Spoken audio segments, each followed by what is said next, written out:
স্বাগত ডিবিসির নির্বাচিত সংবাদে শুরুতেই জানাবো মার্কেন্টাইল ব্যাংক সংবাদ শিরোনাম। ডিপ ফ্রিজে অর্থনৈতিক শ্বেতপত্র, গভীর অনিশ্চয়তায় আর্থিক খাতের সংস্কার, প্রস্তাবিত বাজেটে আসেনি নীতিগত সংস্কারের দিক নির্দেশনা। দুর্দশাগ্রস্ত ব্যাংকগুলোর সংস্কারের জন্য উল্লেখযোগ্য অগ্রগতি হয়েছে, কিন্তু ঋণ আদায়ের জন্য কোনো তেমন কথাবার্তা খুব একটা এখনো শোনা যাচ্ছে না।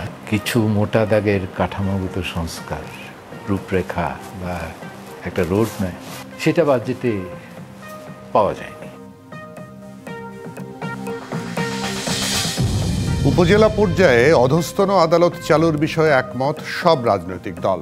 জরুরি অবস্থা জারির বিষয়েও গুরুত্বপূর্ণ আলোচনা হয়েছে।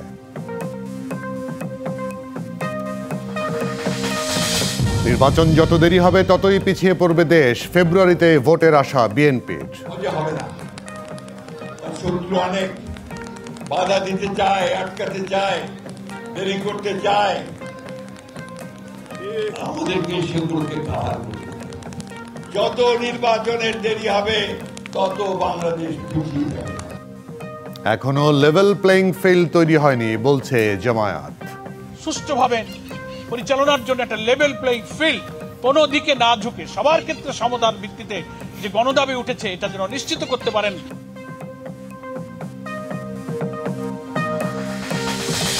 এবং মানবতা বিরোধী অপরাধ মামলায় শেখ হাসিনার বিরুদ্ধে অভিযোগ গঠন বৃহস্পতিবার।